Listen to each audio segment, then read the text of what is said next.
నమస్కారం ETV news కి స్వాగతం ముందుగా ముఖ్యాంశాలు పోలవరం అమరావతి నిర్మాణాలకు సహకారంపై ప్రధానితో చంద్రబాబు చర్చ ఆర్థిక లోటు భర్తీకి సాయం అందించాలని కేంద్ర మంత్రులకు విజ్ఞప్తి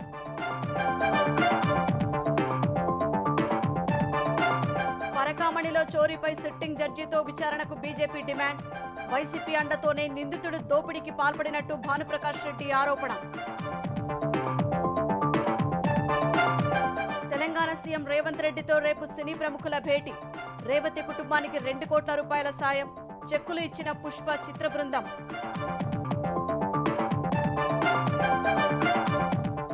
ప్రజాపాలనలో పేదలకే లబ్ధి చేకూరుతోందన్న రేవంత్ రెడ్డి మెదక్ జిల్లాలో పలు అభివృద్ధి పనులకు శంకుస్థాపనలు ప్రారంభోత్సవాలు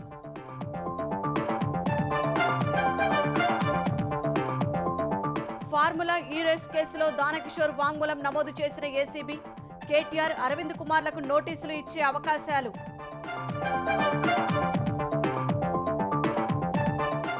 జలవనరుల అభివృద్ధిపై అంబేద్కర్ కృషిని కాంగ్రెస్ విస్మరించిందన్న మోదీ కెన్ బెట్వా నదుల అనుసంధాన ప్రాజెక్టుకు శంకుస్థాపన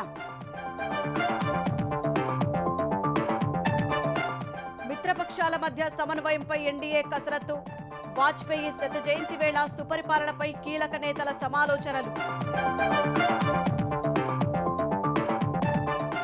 కజకిస్తాన్లో కుప్పకూలిన అజర్బైజాన్ ఎయిర్లైన్స్ విమానం 30 మంది దుర్మరణం సురక్షితంగా బయటపడిన మరో 32 మంది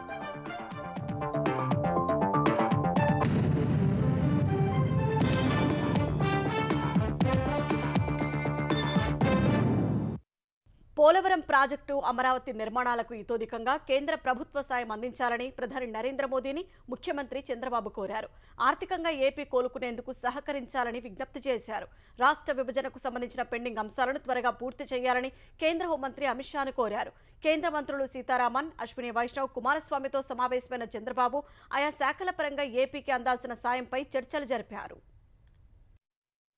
ఢిల్లీ పర్యటనలో ఉన్న ముఖ్యమంత్రి చంద్రబాబు ప్రధాని నరేంద్ర మోదీతో గంటకు పైగా సమావేశమై చర్చలు జరిపారు పోలవరం ప్రాజెక్టు అమరావతి నిర్మాణాలకు మరింత సాయం చేయాలని మోదీని చంద్రబాబు కోరినట్లు తెలుస్తోంది గత ప్రభుత్వ ఆర్థిక విధ్వంసంతో ఏపీకి జరిగిన నష్టాన్ని పూడ్చడం ఆర్థిక లోటును భర్తీ చేసేలా కేంద్ర ప్రభుత్వ సహకారం కోరినట్లు సమాచారం గత బడ్జెట్లో కేటాయించిన నిధులను పూర్తిగా విడుదల చేయాలని ఫిబ్రవరిలో ప్రవేశపెట్టే కేంద్ర బడ్జెట్లో మరింత సాయం చేయాలని విజ్ఞప్తి చేసినట్లు తెలుస్తోంది ఆ తర్వాత కేంద్ర హోంమంత్రి అమిత్ షాతో సీఎం చంద్రబాబు సమావేశమయ్యారు దాదాపు 45 నిమిషాలు అమిత్ షాతో చర్చలు జరిపారు రాష్ట్ర విభజనకు సంబంధించి పెండింగ్ లో ఉన్న అంశాలపై హోంమంత్రితో చర్చించినట్లు సమాచారం తాజా రాజకీయ పరిణామాలు కూటమి ప్రభుత్వం వచ్చిన తరువాత అమలు చేస్తున్న కార్యక్రమాలు చర్చకు వచ్చినట్లు తెలుస్తోంది మధ్యాహ్నం కేంద్ర ఉక్కు శాఖ మంత్రి కుమారస్వామితో సమావేశమైన చంద్రబాబు విశాఖ ఉక్కును కాపాడుకోవడంపై కీలకంగా చర్చించారని సమాచారం పరిశ్రమ ప్రైవేటీకరణ జరగకుండా సమాలోచనలు జరిపారని తెలిసింది రైల్వే శాఖ మంత్రి అశ్విని వైష్ణవ్ తోనూ భేటీ అయిన చంద్రబాబు రైల్వే జోన్ ఏపీలో వివిధ ప్రాంతాల్లో జరుగుతున్న రైల్వే ప్రాజెక్టులను త్వరగా పూర్తి చేయాలని కోరినట్లు సమాచారం ఇందుకు రాష్ట్రం తరపున అన్ని విధాలా తోడ్పాటును అందిస్తామని హామీ ఇచ్చారని తెలుస్తోంది చివరగా కేంద్ర ఆర్థిక మంత్రి నిర్మలా సీతారామన్ తోనూ సమావేశమైన సీఎం ఆంధ్రప్రదేశ్ కు ఆర్థిక తోడ్పాటుపై చర్చించారు గత ప్రభుత్వం రాష్ట్ర నిధులు విడుదల చేయనందున ఆగిపోయిన కేంద్ర నిధుల అంశం ప్రస్తావించినట్లు సమాచారం అంతకుముందు ఎన్డీఏ సమావేశంలో పాల్గొన్న చంద్రబాబు తర్వాత అక్కడే అమిత్ షా బీజేపీ అధ్యక్షుడు జేపీ నడ్డాలతో 15 నిమిషాలు ప్రత్యేకంగా చర్చలు జరిపారు తిరుమల తిరుపతి దేవస్థానం పరకామణి నుంచి విలువైన వస్తువులు విదేశీ కరెన్సీ దొంగిలించిన వ్యవహారంపై సిట్టింగ్ జడ్జితో విచారణ జరిపించాలని టీటీడీ సభ్యులు భానుప్రకాష్ రెడ్డి డిమాండ్ చేశారు ఈ మేరకు నిన్ననే ఆయన టీటీడీ చైర్మన్ ఈవోకు వినతి పత్రం ఇచ్చినట్లు చెప్పారు పరకామణి నుంచి డబ్బు పట్టుకెళ్తూ 2023లో దొరికిన ఉద్యోగి రవికుమార్ను వైసీపీ ప్రభుత్వ పెద్దల ఒత్తిడితో పోలీసులు వదిలేశారని భానుప్రకాష్ రెడ్డి ఆరోపించారు బదులుగా రవికుమార్ నుంచి 100 కోట్ల ఆస్తులు రాయించుకున్నారని చెప్పారు ఈ వ్యవహారంలో ఎవరెవరు ఉన్నారో నిజానిజాలు నిగ్గు తేల్చి దోషులను ప్రజల ముందు నిలబెడతామని భానుప్రకాష్ రెడ్డి తెలిపారు పరకామణిలో రవి అనే వ్యక్తి విలువైన వస్తువులతో పాటు విదేశీ కరెన్సీల్ని దొంగలిస్తూ 2023లో టీటీడీ విజిలెన్స్ అధికారులు రెడ్ హ్యాండెడ్గా పట్టుకోవడం జరిగింది టీటీడీ విజిలెన్స్ వాళ్ళు ఇచ్చినటువంటి నివేదికలో మిత్రులారా under the extreme pressure from the police he affected compromise in the court of law in this case ఎవరు ఆ పోలీస్ అధికారి ఇండియన్ పోలీస్ సర్వీసులు పొలిటికల్ సర్వీస్గా మార్చుకున్నాడు జగన్మోహన్ రెడ్డి ఒక ఎంక్వైరీ కమిషన్ ద్వారా దీంట్లో పూర్తి స్థాయిలో విచారణ జరిపించి దీని వెనకాల నుండి వ్యక్తులు శక్తులు పాత్రదారులు సూత్రధారులు ముఖ్యంగా వాటాదారులు ఎవరెవరికి ఎంతెంత వాటా పోయింది నిష్పక్షపాతంగా ఒక హైకోర్టు సిట్టింగ్ జడ్జి ఇంకా ఒక ప్రత్యేక బృందంతో విచారణ జరిపించాలి. మెదక్ జిల్లాలో పర్యటించిన ముఖ్యమంత్రి రేవంత్ రెడ్డి 192 కోట్ల రూపాయలతో విలువైన వివిధ అభివృద్ధి పనులకు శ్రీకారం చుట్టారు. 52.76 కోట్లతో మెదక్ నియోజకవర్గంలో వివిధ గిరిజన గ్రామాలను కలుపుతూ రహదారుల నిర్మాణానికి, young India integrated residential school complex నిర్మాణానికి, 5 కోట్లతో ప్రతిపాదించిన ఇందిరా మహిళా శక్తి భవన్ నిర్మాణానికి శంకుస్థాపన చేశారు. 35 కోట్లతో ఏడుపాయల వద్ద రోడ్డు విస్తరణ, డివైడర్ నిర్మాణం, హైమాస్ట్ లైట్స్ ఏర్పాటు పనులను ప్రారంభించారు. మెదక్ జిల్లా స్వయం సహాయక మహిళా సంఘాలకు 100 కోట్ల బ్యాంకు లింకేజీ చెక్ను రేవంత్ రెడ్డి అందించారు. ఈ సందర్భంగా మెదక్ ఎంపీ రఘునందన్ రావు వివిధ అభివృద్ధి పనులు మంజూరు చేయాలని ముఖ్యమంత్రికి వినతి పత్రం అందజేశారు. అంతకుముందు సీఎం ఏడుపాయల వనదుర్గామాత ఆలయంలో అమ్మవారికి పట్టు వస్త్రాలు సమర్పించారు. ప్రత్యేక పూజలు చేశారు. క్రిస్మస్ సందర్భంగా మెదక్ చర్చిలో నిర్వహించిన వేడుకల్లో ముఖ్యమంత్రి రేవంత్ రెడ్డి, మంత్రులు పాల్గొన్నారు. ఆనాడు క్రిస్టియన్ మిషనరీస్ పేదలకు ఏ దిక్కు లేని వాడికి ప్రభువే దిక్కు అని ఆనాడు గొప్పగా విద్యను అందించి, వైద్య సేవలను అందించి, సేవ అంటే ఇలా ఉండాలి అని ఈ సంస్థలు చూపించిన బాటలోనే ఈనాడు మా ప్రభుత్వం ఫీజు రియంబర్స్మెంట్ కానీ లేకపోతే రాజీవ్ ఆరోగ్యశ్రీ హెల్త్ పథకం కానీ తీసుకొచ్చినాయి అంటే వీటికి పునాదులు ఆనాడే పడ్డాయి. మీ అందరి ఆశీర్వాదం ఉండాలి. ఈ ప్రభుత్వం 10 కాలాల పాటు వర్ధిల్లాలి. పేదల సంక్షేమ పథకాలు ఇచ్చిన మాట ప్రకారం అమలు చేస్తూ మన రాష్ట్రాన్ని అభివృద్ధి పదం వైపు నడిపించడానికి మీ అందరి సహకారం ఉండాలి. ఫార్ములా ఈ కార్ రేస్ కేసులో ఫిర్యాదుదారుడు మున్సిపల్ పరిపాలనా శాఖ ముఖ్య కార్యదర్శి దానకిషోర్ వాంగ్మూలాన్ని అవినీతి నిరోధక శాఖలోని సెంట్రల్ ఇన్వెస్టిగేషన్ విభాగం నమోదు చేసింది. డీఎస్పీ స్థాయి అధికారి నేతృత్వంలో పూర్తిస్థాయి వాంగ్మూలం తీసుకున్నారు. దాదాపు 55 కోట్ల రూపాయల నగదు ఎటువంటి నిబంధనలు పాటించకుండా ఏ విధంగా విదేశీ సంస్థకు బదిలీ అయ్యింది, ఏ రకాల ఉల్లంఘనలు జరిగాయి తదితర అంశాలను దానకిషోర్ వాంగ్మూలంలో చెప్పినట్టు తెలిసింది. ఈ వాంగ్మూలం ఆధారంగా బీఆర్ఎస్ కార్యనిర్వాహక అధ్యక్షుడు KTR, senior IAS Arvind Kumar, HMDA అప్పటి చీఫ్ ఇంజనీర్ బిఎల్ఎన్ రెడ్డిలకు నోటీసులు జారీ చేసి వాంగ్మూలాలు నమోదు చేయాలని ఏసీబీ భావిస్తోంది. ఈ ప్రక్రియ పూర్తి కాగానే తదుపరి కార్యాచరణకు సిద్ధమవుతోంది.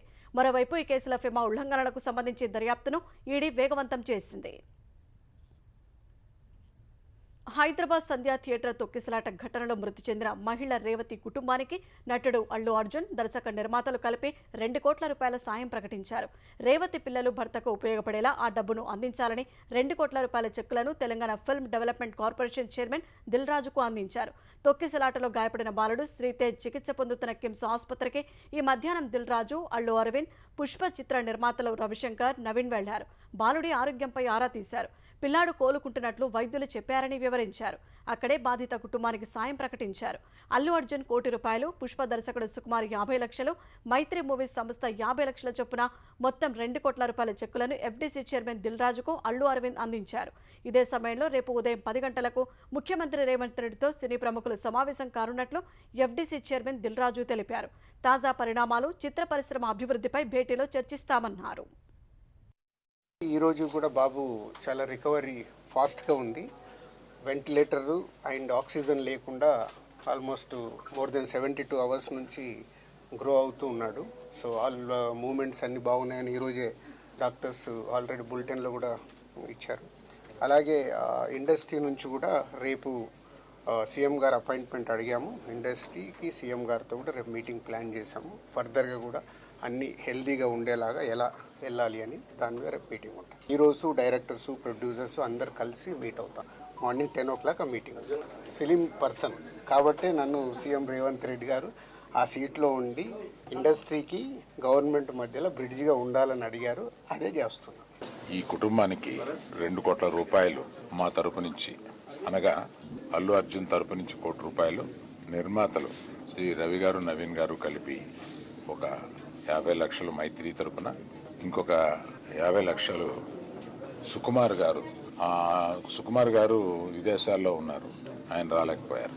ఇదంతా కలిపి 2 కోట్ల రూపాయలు కుటుంబానికి అప్పజెప్పమని చెప్పి మన ఎఫ్డీసీ చైర్మన్ రాజు గారిని రిక్వెస్ట్ చేస్తూ ఆ డబ్బుని వారికి రాజు గారికి అందజేసి వారి కుటుంబానికి అందజేయమని చెప్తున్నా. సంధ్యా థియేటర్ తొక్కిసలాట ఘటనపై సామాజిక మాధ్యమాల్లో తప్పుడు సమాచారం, ప్రజలను అపోహలకు గురిచేసే వీడియోలు పోస్టు చేస్తే కఠిన చర్యలు తప్పవని హైదరాబాద్ పోలీసులు హెచ్చరించారు. అల్లు అర్జున్ థియేటర్కు రాకముందే తొక్కిసలాట జరిగినట్టు, కొందరు తప్పుడు వీడియోలు పోస్టు చేసిన అంశం తమ దృష్టికి వచ్చినట్టు పోలీసులు తెలిపారు. ఈ ఘటనపై విచారణ జరుగుతున్న క్రమంలో తెలిసిన నిజాలను వీడియో రూపంలో పోలీస్ శాఖ ఇప్పటికే ప్రజల ముందు ఉంచిందన్నారు. కొందరు ఉద్దేశపూర్వకంగా సామాజిక మాధ్యమాల్లో తప్పుడు పోస్టులు పెడుతున్నట్టు తెలిసిందని, అలాంటి వారిపై చర్యలు తప్పవన్నారు. పోలీస్ శాఖను బద్నాం చేసే విధంగా తప్పుడు పోస్టులు పెడితే తీవ్రంగా పరిగణిస్తామన్నారు. ఈ ఘటనపై ఎవరి దగ్గరైనా ఆధారాలు, అదనపు సమాచారం ఉంటే తమకు అందించాలన్నారు. సొంత వ్యాఖ్యలు చేయవద్దని, సామాజిక మాధ్యమాలలో జరిగే తప్పుడు ప్రచారాలను నమ్మవద్దని పోలీస్ శాఖ విజ్ఞప్తి చేసింది. సినీ పరిశ్రమ ఆంధ్రప్రదేశ్కు పోవాలని కాంగ్రెస్ నాయకులు కోరుకుంటున్నారని కేంద్ర హోంశాఖ సహాయ మంత్రి బండి సంజయ్ ఆరోపించారు. చిత్ర పరిశ్రమ ఆంధ్రాకు తరలివెళ్తే తెలంగాణకే నష్టమన్నారు. హైదరాబాద్లో మీడియా ప్రతినిధులతో ఇష్టాగోష్ఠి నిర్వహించిన బండి సంజయ్, తెలంగాణ మంత్రులు, కాంగ్రెస్ నేతలు ఇష్టం వచ్చినట్లు మాట్లాడకుండా ఆ పార్టీ అధిష్టానం హద్దుల్లో పెట్టాలని సూచించారు. అల్లు అర్జున్ ఎపిసోడ్ వెనుక చాలా అనుమానాలు వస్తున్నాయన్న కేంద్ర మంత్రి, కాంగ్రెస్ నేతలకు అంబేద్కర్ గురించి మాట్లాడే అర్హత లేదన్నారు. పార్లమెంటు లోపల బయట మిత్రపక్షాల మధ్య సమన్వయం మరింత పెంచుకోవడంపై ఎన్డీఏ పక్షాలు దృష్టి సారించాయి. ఈ మేరకు ఢిల్లీలోని బీజేపీ అధ్యక్షుడు జేపీ నడ్డా నివాసంలో ఎన్డీఏ పక్షాల ముఖ్య నేతలు చర్చలు జరిపారు. ఈ సమావేశానికి కేంద్ర హోంమంత్రి అమిత్ షా, తెలుగుదేశం అధినేత చంద్రబాబు, జేడీఎస్ ముఖ్య నేత కుమారస్వామి, ఇతర నేతలు హాజరయ్యారు. అంబేద్కర్పై అమిత్ షా వ్యాఖ్యల నేపథ్యంలో పార్లమెంటులో రేగిన దుమారం సహా పలు రాజకీయ అంశాలపై ఎన్డీఏ నేతలు చర్చించినట్లు తెలిసింది. వాజ్పేయి శత జయంతి వేళ సుపరిపాలన అంశంపైన నేతలు సమాలోచనలు జరిపారని సమాచారం. జమిలీ ఎన్నికలకు సంబంధించిన బిల్లులను ఇప్పటికే జేపీసీకి పంపినందున అక్కడ కూడా సమన్వయం ఆవశ్యకతపై చర్చించినట్లు తెలిసిందే. మిత్రపక్షాల మధ్య సమన్వయాన్ని పెంపొందించుకోవడం సహా కేంద్ర ప్రభుత్వ పథకాలను లోక్సభ నియోజకవర్గాల్లో సమర్థంగా అమలు చేసే అంశాలపై చర్చించినట్లు సమావేశం తర్వాత తెలుగుదేశం లోక్సభాపక్ష నేత లావు శ్రీకృష్ణ దేవరాయలు చెప్పారు. ఎన్డీఏలో ఉన్న ఎంపీలందరూ కూడా ఇంకా కోఆర్డినేటెడ్గా ఏదైతే దిశా మీటింగ్స్ అవుతా ఉన్నాయి ఆ మీటింగ్స్ ఉపయోగించుకొని రావాల్సిన అభివృద్ధి కార్యక్రమాలు, చేసుకోవాల్సిన అభివృద్ధి కార్యక్రమాల గురించి మరింత లోతుగా అధ్యయనం చేసి వాటిని ఎవరి పార్లమెంట్లో వాటన్నిటిని కూడా ఇంప్లిమెంట్ చేసే విధంగా ఎలా ముందుకు వెళ్ళాలనే వాటిపైన ఈరోజు మీటింగ్లో జరగడం జరిగింది. ఎంతో పరిణామం. ఇప్పటికే మీరు అందరూ చూశారు, ప్రతి ఒక్క మినిస్టర్ ఒక ఎంఓఎస్ హెడ్ చేస్తూ 15 మంది ఎంపీలతో గ్రూప్ ఫామ్ చేయడం జరిగింది. మీరు అందరూ చూశారు. మొన్న జరిగిన సెషన్లో కూడా గ్రూప్ మీటింగ్ జరిగింది. ప్రతి ఒక్క ఎంపీలను ఆ గ్రూప్లో పాల్గొంటున్నారు. వీటన్నిటిని చేస్తూ ఉంది ఎందుకంటే మరింత కోఆర్డినేటెడ్గా చేసే దానికి ఇవన్నీ కూడా చేస్తూ ఉన్నాం. దీన్ని స్టార్టింగ్ అనుకోవాలి, ఇంకా దీనిపైన బిల్డప్ చేస్తాం. దేశంలో జల వనరుల అభివృద్ధికి అంబేద్కర్ చేసిన కృషిని కాంగ్రెస్ విస్మరించిందని ప్రధాని నరేంద్ర మోదీ ఆరోపించారు. మధ్యప్రదేశ్ ఖజూరహోలో పర్యటించిన ప్రధాని కెన్ బెట్వా నదుల అనుసంధానం ప్రాజెక్టుకు శంకుస్థాపన చేశారు. ఓంకారేశ్వర్ ఫ్లోటింగ్ సోలార్ ప్రాజెక్టును ప్రారంభించిన మోదీ దౌదాన్ ఇరిగేషన్ ప్రాజెక్టుకు శంకుస్థాపన చేశారు. కెన్ బెట్వా నదుల అనుసంధానం ద్వారా మధ్యప్రదేశ్లోని 10 జిల్లాల్లో 44 లక్షలు, యూపీలోని 21 లక్షల మందికి తాగునీరు అందుతుందన్నారు. 44,600 కోట్ల రూపాయల అంచనా వ్యయంతో ప్రాజెక్టుకు రూపకల్పన చేసినట్టు చెప్పారు. 2000 గ్రామాల్లోని 7 లక్షలకు పైగా వ్యవసాయ కుటుంబాలకు లబ్ధి చేకూరుతుందని తెలిపారు. ఈ ప్రాజెక్టు ద్వారా 103 మెగావాట్ల హైడ్రో పవర్, 27 మెగావాట్ల సౌర విద్యుత్ ఉత్పత్తి చేయనున్నారు. దేశంలో పెరుగుతున్న నీటి సంరక్షణ అవసరాన్ని కాంగ్రెస్ ఎప్పుడూ పట్టించుకోలేదని విమర్శించిన మోదీ, కాంగ్రెస్ ప్రభుత్వాలు ప్రాజెక్టులకు శంకుస్థాపనలు చేసి పూర్తి చేసేందుకు 30 నుంచి 40 ఏళ్లు తీసుకున్నట్టు చెప్పారు. శత జయంతి సందర్భంగా మాజీ ప్రధాని అటల్ బిహారీ వాజ్పేయికి దేశం ఘన నివాళి అర్పించింది. దేశవ్యాప్తంగా ఆయన అభిమానులు, బీజేపీ నాయకులు, కార్యకర్తలు దివంగత నేతకు నివాళులు అర్పించారు. ఢిల్లీలోని సదైవ్ అటల్ వద్ద రాష్ట్రపతి ద్రౌపది ముర్ము, ఉపరాష్ట్రపతి జగదీప్ ధన్కర్, ప్రధాని నరేంద్ర మోదీ, లోక్సభ స్పీకర్ ఓం బిర్లా, కేంద్ర మంత్రులు సహా ఏపీ సీఎం చంద్రబాబు వాజ్పేయికి అంజలి ఘటించారు. అటల్ బిహారీ వాజ్పేయి రాజనీతిజ్ఞుడిగా దేశంలో అగ్రభాగాన నిలిచారని అంతకుముందు ప్రధాని మోదీ సామాజిక మాధ్యమం ఎక్స్లో పోస్ట్ చేశారు. అసంఖ్యాక ప్రజలకు వాజ్పేయి స్ఫూర్తినిస్తూనే ఉన్నారని పేర్కొన్నారు. వాజ్పేయి హయాంలో ఐటీ, టెలికాం, కమ్యూనికేషన్స్ రంగాల్లో దేశం పెద్ద ముందడుగు వేసిందని మోదీ గుర్తు చేశారు. యావత్ దేశాన్ని రోడ్లతో అనుసంధానించడంలో ఆయన కృషి చేశారని మోదీ గుర్తు చేశారు. ప్రజాస్వామ్యం గురించి మాట్లాడే అర్హత కాంగ్రెస్ నేతలకు లేదని కేంద్ర మంత్రి, బీజేపీ తెలంగాణ అధ్యక్షుడు కిషన్ రెడ్డి వ్యాఖ్యానించారు. అంబేద్కర్ను అవమానించిన చరిత్ర కాంగ్రెస్కు ఉందన్నారు. హైదరాబాద్లోని బీజేపీ కార్యాలయంలో భారతరత్న మాజీ ప్రధాని అటల్ బిహారీ వాజ్పేయి శత జయంతి కార్యక్రమాన్ని ఘనంగా నిర్వహించారు. ఆయన చిత్రపటానికి కేంద్ర మంత్రులు కిషన్ రెడ్డి, బండి సంజయ్, ఎంపీ లక్ష్మణ్, బీజేపీ శ్రేణులు నివాళులు అర్పించారు. వాజ్పేయి జయంతి సందర్భంగా యువమోర్చా ఆధ్వర్యంలో రక్తదాన శిబిరాన్ని ఏర్పాటు చేశారు. వాజ్పేయి భారతదేశ వైభవాన్ని, నైతిక విలువలను ప్రపంచానికి చాటారని కేంద్ర మంత్రి బండి సంజయ్ కొనియాడారు. పదవులకు ఆశపడకుండా నిస్వార్థంగా పనిచేశారన్నారు. రాజకీయాల కంటే దేశమే ముఖ్యమని నమ్మిన వ్యక్తి వాజ్పేయి అని ఎంపీ లక్ష్మణ్ అన్నారు. నేటి యువకులకు వాజ్పేయి జీవితం ఆదర్శమని కేంద్ర మంత్రి కిషన్ రెడ్డి పేర్కొన్నారు.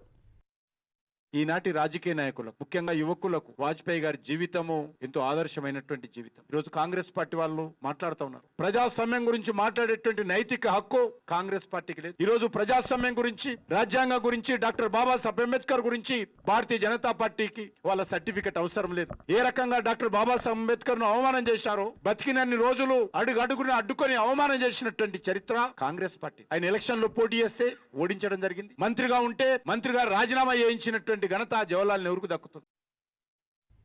విశాఖ డైరీ అధినేత ఆడారి ఆనంద్ కుమార్, ఆయన సోదరి ఎలమంచిలి మున్సిపల్ చైర్పర్సన్ పిల్లార్ రమాకుమారి బీజేపీలో చేరారు. రాజమహేంద్రవరంలో నిర్వహించిన సభలో బీజేపీ ఆంధ్రప్రదేశ్ అధ్యక్షురాలు పురంధేశ్వరి సమక్షంలో వారు కాషాయ కండువా కప్పుకున్నారు. అంతకుముందు తూర్పుగోదావరి జిల్లా గోకవరానికి చెందిన విశ్వ హిందూ ధర్మ పరిరక్షణ రామసేన అధ్యక్షుడు కంబాల శ్రీనివాసరావు బీజేపీలో చేరారు. వాజ్పేయి శత జయంతి రోజున బీజేపీలోకి చేరికలు శుభ పరిణామమని పురంధేశ్వరి వ్యాఖ్యానించారు.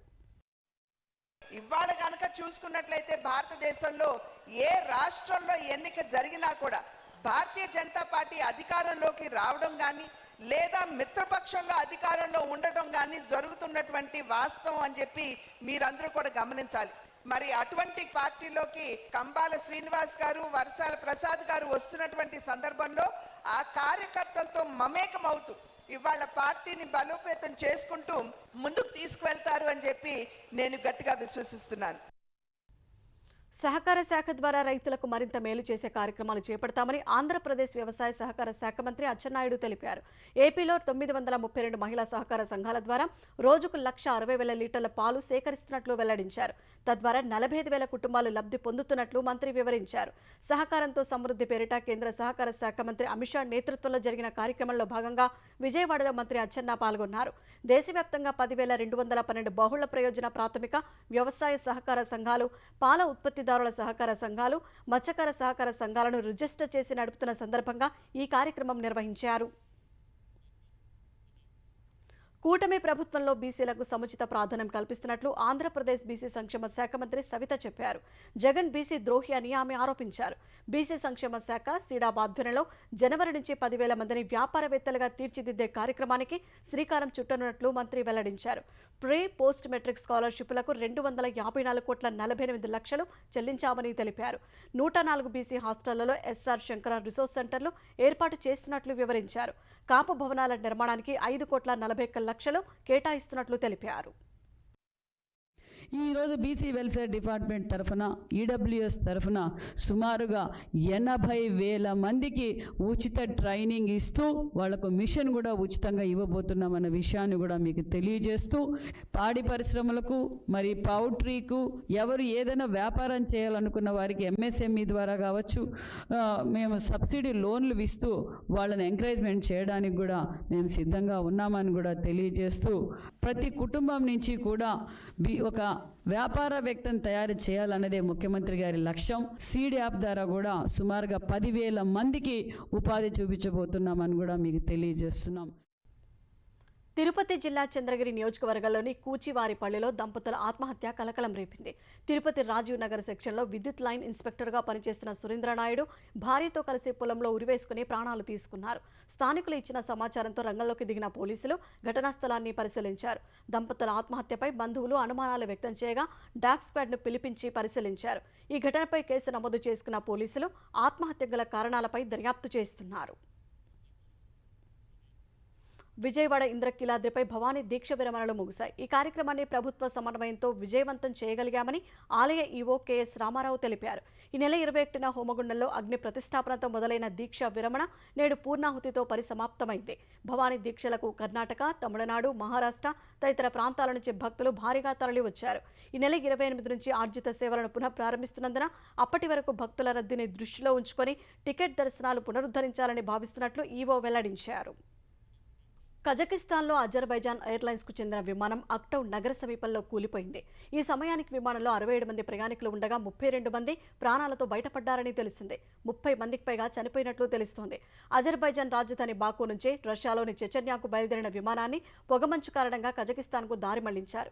ఈ క్రమంలో పక్షి గుంపును ఢీకొనడంతో ఇంజిన్ ఫెయిల్ అయి విమానం అదుపు తప్పినట్టు అంతర్జాతీయ మీడియా తెలిపింది. కుడివైపునకు వాలి విమానం వేగంగా కిందకు దూసుకొస్తున్న దృశ్యాలు బయటకు వచ్చాయి. ఈ విమానం ఓ మైదానంలో భూమిని ఢీకొట్టగా మంటలు చెలరేగాయి. అక్టౌ నగరం ఎయిర్పోర్టుకు సమీపంలోనే ఈ ఘటన జరిగింది. ఈ ఘటనకు ముందు అత్యవసర ల్యాండింగ్ కోసం విమానాశ్రయ అధికారులను సంప్రదించిన పైలట్లు గాల్లోనే చాలాసేపు రౌండ్లు కొట్టినట్టు అధికారులు తెలిపారు. ఆఫ్ఘనిస్తాన్పై పాకిస్తాన్ చేసిన భీకర వైమానిక దాడిలో 46 మంది చనిపోయారు.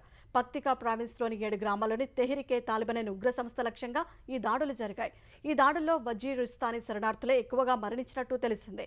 పాక్ దాడులను తాలిబాన్ రక్షణ శాఖ ఖండించింది. పాక్పై ప్రతీకారం తప్పదని స్పష్టం చేసింది. ఆఫ్ఘాన్లో పాకిస్తాన్ రాయబారిని పిలిపించి తీవ్ర నిరసన వ్యక్తం చేసింది. పాక్ ఆఫ్ఘాన్ సరిహద్దులో ఇటీవలి కాలంలో ఉద్రిక్తతలు పెరుగుతున్నాయి. తమ దేశంలో ఉగ్రదాడులు చేస్తున్న తెహ్రికే తాలిబాన్ అనే ఉగ్ర సంస్థకు తాలిబాన్లు సహకరిస్తున్నారని పాక్ ఆరోపిస్తోంది. పాక్ ఆరోపణలను తాలిబాన్లు ఖండిస్తున్నారు. చెన్నైలోని ప్రతిష్టాత్మక అన్నా విశ్వవిద్యాలయంలో ఈ నెల 23న ఓ ఇంజనీరింగ్ విద్యార్థినిపై 2 బయటి వ్యక్తులు లైంగిక దాడికి పాల్పడ్డారు. ఈ నెల 23 రాత్రి ఆమె తన స్నేహితుడితో కలిసి క్యాంపస్ వెనుక వైపు వెళ్లి మాట్లాడుతుండగా 2 వ్యక్తులు వారిపై దాడికి పాల్పడ్డారు. ఈ క్రమంలో విద్యార్థిని స్నేహితుడు అక్కడి నుంచి పారిపోగా 2 గుర్తు తెలియని వ్యక్తులు తనపై లైంగిక దాడికి పాల్పడినట్లు బాధితురాలు రాజా అన్నామలైపురం మహిళా పోలీస్ స్టేషన్లో ఫిర్యాదు చేసింది. ఆ మేరకు పోలీసులు కేసు నమోదు చేసి దర్యాప్తు చేస్తున్నారు. లైంగిక దాడి ఘటనపై యూనివర్సిటీ ఎదుట ఆందోళన చేపట్టిన విద్యార్థి సంఘాలు బాధితురాలికి సత్వరమే న్యాయం చేయాలని, దర్యాప్తు పారదర్శకంగా జరగాలని డిమాండ్ చేశాయి. ఈ ఘటనపై మండిపడిన విపక్షాలు డీఎంకే ప్రభుత్వం శాంతి భద్రతలను గాలికి వదిలేసిందని విమర్శించాయి. చెన్నై మధ్యలోనే ఇలాంటి ఘటన జరిగితే మిగతా ప్రాంతాల పరిస్థితి ఏంటని బీజేపీ రాష్ట్ర అధ్యక్షుడు అన్నామలై ప్రశ్నించారు.